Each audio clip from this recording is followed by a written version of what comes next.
Bonjour à tous, dans cette vidéo nous allons voir comment répondre à l'exercice 3 du TD de thermodynamique portant sur les changements de phase. Donc, dans cet exercice on va notamment lire un diagramme entropique, c'est-à-dire un diagramme reliant la température à l'entropie.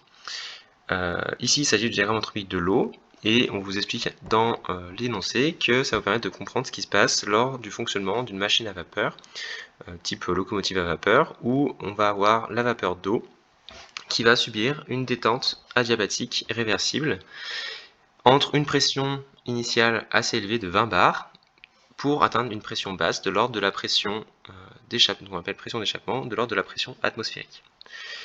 On va considérer l'évolution d'une masse d'unité d'eau lors de cette détente adiabatique. On donne le diagramme. Donc, sur ce diagramme, nous avons en bleu ce qu'on appelle la courbe de saturation, qui va nous permettre de séparer en fait les domaines liquide plus gaz et 100% gaz sur le diagramme, donc les séparations entre la vapeur d'eau et l'eau liquide. En rouge, nous avons des courbes isenthalpes, c'est-à-dire à enthalpie massique constante. D'accord.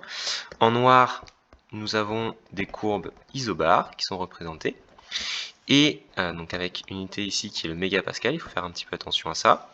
Et en vert, nous avons des courbes qui sont donc des isovolumes massiques, d'accord, c'est pour ça que c'est des mètres cubes par kilogramme, isovolumes massiques. On donne du coup l'état initial et l'état final du système, qui subit donc une détente adiabatique réversible de vapeur saturante sèche, qui passe du coup d'une pression de 20 bars à une pression de 1 bar. Alors dans un premier temps, il faut réussir à placer ces différents points sur le graphique. Donc le point A, on sait qu'il appartient à une isobar de 20 bars, d'accord. Donc pour le point A, la pression c'est 20 bars, c'est-à-dire 20 fois 10 puissance 5 pascal, c'est-à-dire 2 fois 10 puissance 6 pascal, c'est-à-dire 2 mégapascal. Donc on sait que le point A va se situer quelque part sur la ligne isobar correspondant à 2 mégapascal. Maintenant, il faut savoir où est-ce qu'il va se placer. Dans l'énoncé, on parle de vapeur saturante sèche. Donc si la vapeur est saturante sèche, ça veut dire que le point A va forcément appartenir, le point de départ va forcément appartenir à la courbe de saturation en bleu. Maintenant, il faut donc trouver si le point A correspond au point en vert ici ou au point en vert là. Alors, cette information est donnée par le terme sec. On parle de vapeur saturante sèche par opposition à vapeur saturante humide.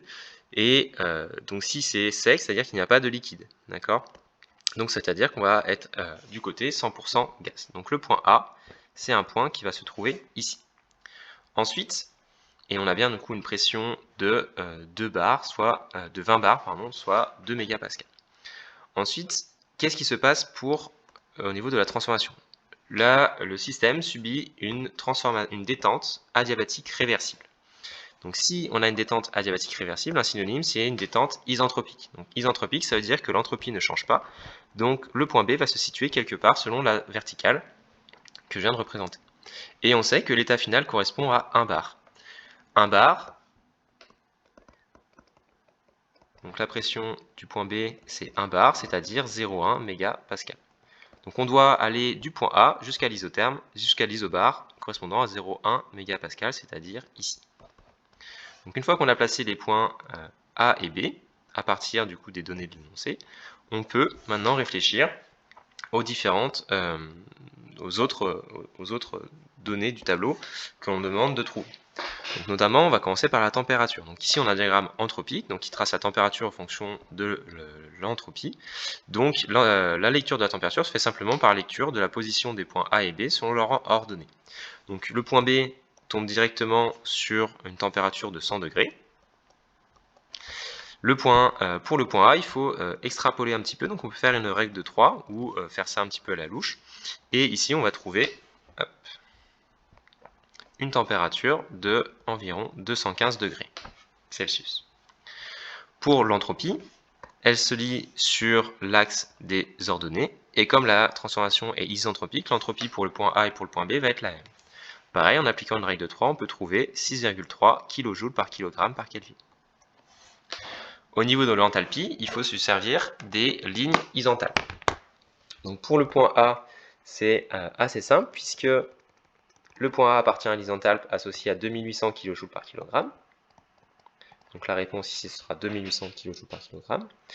Pour le point B, c'est un petit peu différent, puisque le point B ne tombe pas pile poil sur une isenthalpe rouge. Donc il faut regarder à quelle isenthalpe encadre le point B. Donc il s'agit des isenthalpes à 2400 kJ par kg et des isenthalpes à 2200 kJ par kg. Et le point B tombe à peu près au milieu. Donc la valeur ici de l'enthalpie massique pour le point B sera d'environ 2300 kJ par kg. Pour le volume massique associé à ces deux points, il faut utiliser du coup les lignes iso-volume massique, les lignes vertes. Pour le point A, à nouveau, on a de la chance. Le point A est traversé directement par la ligne isenthalpie et isovolume à 0,1 m3 par kg. Pour le point B, il faut à nouveau procéder à un encadrement, puisque le point B ne tombe pas parfaitement sur une ligne isenthalpique et isovolume. Il est encadré en effet par la ligne isovolume massique qui est ici et la ligne isovolume massique qui est là. Donc entre 1 m3 par kg et 5 m3 par kg. Donc on peut faire à nouveau une règle de 3 ou faire ça à peu près à la louche. On est un petit peu plus près de la ligne à 1 m3 par kg, donc on va trouver un volume massique de 2 m3 par kg environ. La dernière case XV correspond à la fraction massique de vapeur. Donc pour le point A, c'est assez évident puisqu'on a de la vapeur saturante sèche, donc on a 100% au final de gaz, donc la fraction massique de vapeur, c'est ici 100%. Pour le point B, on a un mélange du coup de liquide et de gaz, et donc la fraction massique va être forcément plus petite que 100%.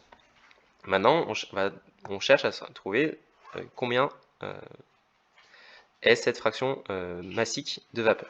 Donc pour ça, on va appliquer la règle des moments.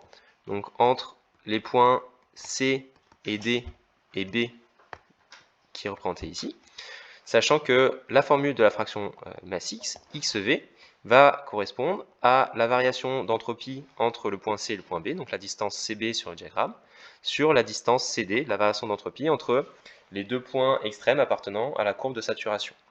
Donc si on remplace par les valeurs numériques, le point C se trouve à environ 1,3 kJ par kg par Kelvin, le point D à 7,3 et le point C à 6,3.